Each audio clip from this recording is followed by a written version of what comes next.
2 weeks ago, I made a video called Bad Games That I Love, and in that video, I talked about some games that are considered pretty terrible that I still really liked playing. If South Park Snow Day had come out before I made that video, I guarantee you this game would be on that list.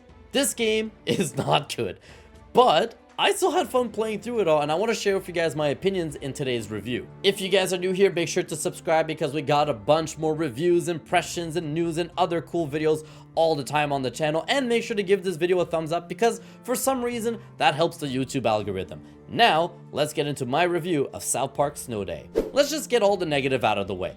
The game is very short. It is less than 4 hours to beat the main campaign with only 5 levels in total and each of them taking about 30 to 45 minutes to complete if you don't die. The graphics are hit or miss. I think all the characters look great, but then the world and the environment look awful. The story and the comedy in this game is pretty generic. I was expecting so much more when it comes to South Park. You expect to see wild shit and obviously hilarious moments, and I didn't really get that. I smiled throughout and there were a couple little chuckles, but nothing wild, and I definitely feel like all of my personal favorite characters were not really the focus in this game. You are very much interacting mainly with the 4 kids and a couple other characters here and there, but like Randy, who's my favorite, has like one section and that's it. So I really was hoping to get to interact with more of the South Park characters, but you don't get that in this game. The game is playable solo or in co-op up to 4 players, and no matter what the amount of players you are, you will get filled the rest of the team with some AIs, and the AIs suck so much. They get glitched out, they fall, they keep dying, they don't help, they are pointless. I would have rather to just not have them on my team. And unfortunately, the matchmaking was not great either. We struggled so much to try and play it. I played it with my wife, so in 2-player co-op, and we kept getting disconnected and having to try and reconnect every single time. It is the first day, so obviously this could get better, but it was still unfortunate. Matchmaking wasn't great. The checkpoint system is so stupid. If you die in this game, you get pushed forward to the next checkpoint instead of going back and having to restart the section you died. I'm not joking, that happened twice to us. It's either a glitch or the game just says, oh, you died, don't worry, you're going to the next section anyways. Very confusing. And the combat in this game, while I still liked it, is really simple and not great.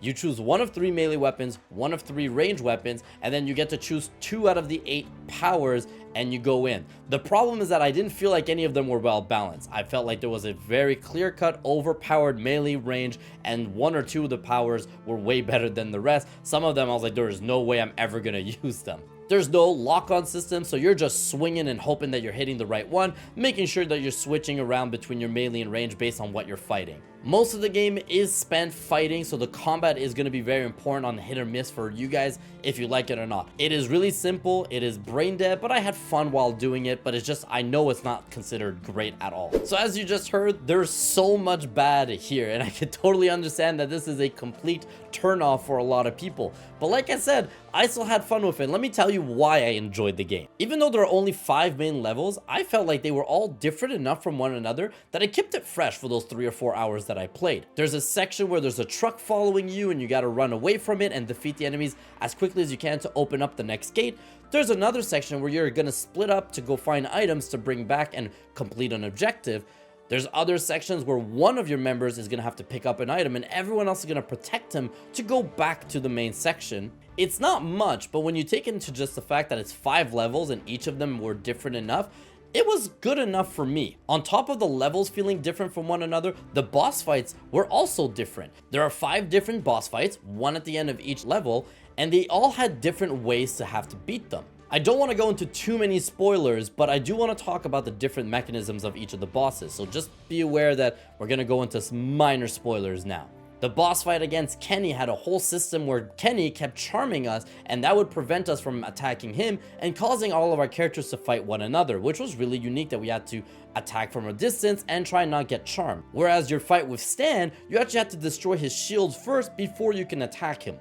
As I said, nothing crazy here, but different enough and fun enough to keep me entertained. And of course this game has some roguelike mechanics to it, nothing major, but the idea is that every single level you're gonna get toilet paper, and that toilet paper is basically cash that as you're going through the level, you can spend to get cards. Each of the cards that you're gonna get are gonna give you buffs for that level. Once the level's done, you lose all your toilet paper and all of your cards and it resets. But there is a system where you're gonna get random cards each time, so every run's gonna feel a little bit different. In between each of them levels, you are going to be able to go back to the base and spend your dark matter with Mr. Hanky to upgrade your character so that you get perma buffs for the rest of the game. Now I will say I finished the game with only 6 upgrades done, so these upgrades are not that necessary to help you beat the game, but to do all the late game stuff, it is really cool to keep you motivated to keep getting all the other dark matter upgrades. And of course in this game you are the new kid, so there are cosmetics to change your character to look any way you want. As I said, I was fairly disappointed to see that there are only 5 main levels and the game being only 4 hours, but when you beat the game, there are some end game stuff here too. Once you've completed the game, they added a character in every single level that you can speak to that will give you a bonus challenge to try and complete that's going to make your run even harder. On top of that, there is a free DLC that you can already get right now, which is a wave-based mode. So you're trying to survive 8 waves of enemies, and in between each wave, you can get the card system and everything to keep upgrading to try and survive. And if you like hunting trophies and achievements like myself, the list for South Park Snow Day is really good. It adds enough for want you to go through and play through the whole game one more time, just to do the little challenges, but without it being too ridiculous or adding hundreds of useless, pointless hours to the game. The game is only $30, so it's not a full price game here. You're getting enough for the price of the game in my opinion, and there's a season pass with future content coming along as well. At the end of the day, I do not recommend this game to most people.